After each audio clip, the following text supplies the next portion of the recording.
तुम्हें पता है Indore cleanest city of India है। यहाँ सरकार ने सख्त मना किया है कि तुम चिप्स खा के रोड पे पैकेट नहीं फेंक सकते। तो लोगों ने पैकेट खा के रोड पे चिप्स फेंकना चालू कर दिया। और इंदौर क्लीनेस्ट ये पता किसने लगाया, क्योंकि ऐसे तो किसी के दिमाग में नहीं आ सकता कि इंदौर में कूड़ा कितना होगा। तो अगर अभी तक तुम्हें समझ नहीं आया तो मैं इंदौर से हूँ। हाँ, ऐसे फालतू में तो किसी को शौक होगा नहीं कि चलो यार इंदौर की बेइज्जती करते हैं, और सिर्फ इंदौर की करेंगे। मन्नू, इस बार अहमदाबाद को बीच में मत लाना। इंदौर में कोई कुछ करता ही नहीं कि भाई गंदा हो जाएगा। वहाँ पे सब लोग सुबह उठ के ताला लगा देते हैं और दूसरी सिटीज चले जाते हैं कचरा करना। तुम अभी जाके देखोगे इंदौर पे ताला लगा हुआ रहेगा। यहाँ तुम किसी का गला काट दो कोई दिक्कत नहीं, लेकिन काटने के बाद उसे गीले कचरे और सूखे कचरे में ध्यान से डालना।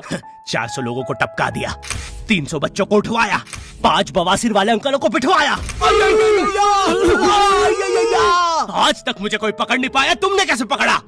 वो आपने ये गीला कचरा सूखे रहने दीजिए, मैं देख लूंगा। तो मैं इंदौर के एक पास वाले गांव खिड़किया में रहता हूँ। खिड़किया इतना छोटा गांव है, वहाँ एक वाईफाई नेटवर्क में पूरा गांव कवर हो जाता है। इनफैक्ट खिड़किया नाम भी उस वाईफाई नेटवर्क का ही था। तो गांव वालों ने सोचा यही रख लेते हैं। तो अभी खुद का चला लॉक हो गया मेरे गांव का नाम। किसी ने वो वाईफाई हैक कर लिया है। इतना छोटा गाँव है, तुम नॉर्मली भी चलोगे तो ऐसा लगेगा कि 80 की स्पीड पे जा रहे हो। चीजें इतनी तेज साइड से निकलती है भाई। यहाँ इंसानों के लिए स्पीड ब्रेकर्स लगे और भागते समय तो हेलमेट पहनना पड़ता है। मेरे गाँव में लौंडे लड़के बोलते अपनी लोकेशन भेज, फिर उन्हें पता चलता है वो ऑलरेडी लोकेशन पर ही है। यहाँ जितने लोग हैं उससे ज्यादा तो दिल्ली में लड़कियों के मेल बेस्ट फ्रेंड्स होते हैं। इतना खाली गांव है, लोग अपनी ही गुंजी हुई आवाज से बात कर रहे होते हैं। भाई मेरा गांव मैन वर्सेस वाइल्ड के एक एपिसोड तक में है। दोस्तों, मुझे नहीं पता मैं ये कहाँ आके फंस चुका हूँ। मुझे तो ये भी नहीं लगता कि मैं यहाँ से जिंदा वापस जा पाऊंगा। यहाँ तो अपना मूत भी चैन से नहीं पीने देते लोग, वो भी आकर छीन लेते हैं। मेरे गाँव में हर जगह बेटी पढ़ाओ बेटी बचाओ लिखा है, जो की बेटियों से लिखवाया उनकी स्कूल छुड़वा के। इतने अंगूठा छाप लोग हैं, पढ़ लिखने के बाद भी पेन से अंगूठा बनाते हैं। हाँ, पेन से फिंगरप्रिंट बनाने की कोशिश करते हैं। इनके सामने लड़की भी घोड़ी बनेगी तो उसे भी चराने ले जाएंगे। इतने गवारे मेट्रो की पटरी पे हक देते हैं। भाई मेरे गांव में जब अंग्रेज थे तब गुलामी भी वही करते थे, क्योंकि तुम ये गांव वालों से कुछ नहीं करवा सकते। यहाँ 3-3 दिन तक बिजली नहीं आती है, लेकिन फिर भी कोई खंबे से चिपक के मर जाता है। तो यहाँ पे एक 10th क्लास की कोचिंग थी, और भाई ये कोचिंग पूरी प्रॉपर थी। वो तुम्हारे मोहल्ले सारे बच्चे आते थे पढ़ने। दीदी को पता ही नहीं कौन क्या है। दीदी छोड़ो, बच्चों को नहीं पता टीचर कौन है। एक बच्चा पढ़ाई में अच्छा है, सब लोग उसको ही टीचर समझ रहे हैं। वो बच्चे ने अपनी अलग कोचिंग खोल रखी है बीच में। वो नए टीचर्स लेके आ रहा है। स्टूडेंट्स, ये है मिस्टर अब्राहम जी, अब से आपको केमिस्ट्री यही पढ़ाएंगे। वो दीदी के घर में दीदी से ज्यादा सक्सेसफुल हो गया है। दीदी अभी भी एक कमरे में है, उसने दूसरे कमरे में बिल्डिंग बना दी है। इतने छोटे छोटे बच्चे कोचिंग जाते हैं आजकल, और वो बेचारे आज और कल ही जा पाते हैं, क्योंकि परसों तो उन्हें कोई ओमनी वैन में पकड़ के ले जाता है। इतना कंपटीशन आ गया है, बच्चे 6वीं 7वीं छोड़ के यूपीएससी प्रिपरेशन कर रहे हैं, और वो फिर भी फेल हो जा रहे हैं। हाँ, क्योंकि यूपीएससी वाले उधर 6वीं 7वीं के क्वेश्चन पूछ रहे हैं। एक क्वेश्चन था यूपीएससी का कि तुम कितनी बार 100 में से 10 माइनस कर सकते हो, और आंसर है 1 बार, क्योंकि फिर तुम 90 में से 10 माइनस कर रहे हो। ये एग्जाम से आईपीएस पुलिस ऑफिसर बनते हैं। अब समझ में आ रहा है देश में इतना क्राइम क्यों है। आधा क्राइम तो आईपीएस वाले ही कर रहे हैं एग्जाम वालों को मार के, कि सालों 17-17 घंटे पढ़ा के ये पूछ रहे हो। तो मेरे गांव में जो कोचिंग थी भाई, उसका सर 10th पढ़ा के सन की हो गया था, क्योंकि भाई उसकी जिंदगी 10th की लूप में फंसी हुई है। उसकी 10th खत्म होते ही फिर चालू हो जाती है। बच्चों के मम्मी पापा उन्हें 10th के बाद कंप्यूटर गिफ्ट करते हैं। सर के पास 70 कंप्यूटर हो गए हैं। हाँ, उनके मम्मी पापा आज तक गिफ्ट कर रहे हैं, और वो भी उस जमाने का विंडोज एक्सपी। सर बेचारा सारे कंप्यूटर जोड़ के GTA 5 खेलता है।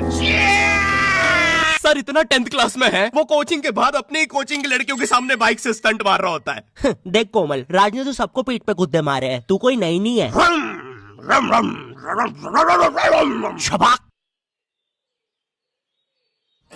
पीठ पे कुत्ते मारने वाला राज।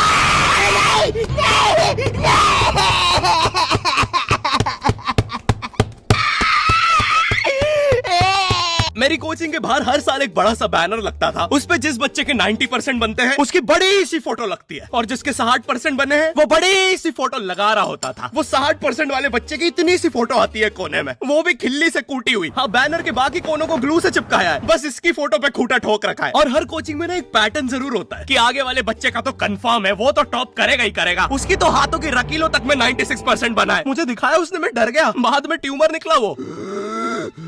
भाई तू इलाज करवा ले यार अपना। चलता है तू मुझसे। कोचिंग में पीछे एक बच्चा पिट रहा है, उसकी किताब में सर ने ड्राइंग्स देख लिया। वो ड्राइंग्स उसकी थी भी नहीं, वो जिस सीनियर की बुक थी उसने बना रखी थी। ये इसलिए पिट रहा है क्योंकि इसको आज तक लगता था कि गांधी जी घूंघट में हंसती एक औरत है, और नेहरू जी ये है नेहरू जी। इस बच्चे के हिसाब से हमारी आजादी की लड़ाई कुछ ऐसी दिखती है।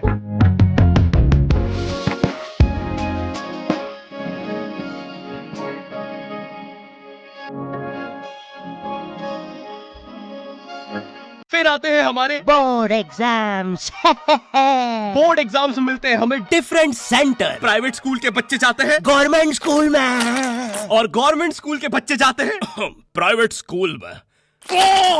और भाई बहुत डिफरेंस होता है इन दोनों स्कूल में। प्राइवेट स्कूल के बच्चे बोलते हैं हमारे स्कूल के नीचे कब्रिस्तान है, गवर्नमेंट स्कूल के बच्चे बोलते हैं कब्रिस्तान के नीचे हमारी स्कूल है। गवर्नमेंट स्कूल की बेंचेस हमेशा हिलती रहती है।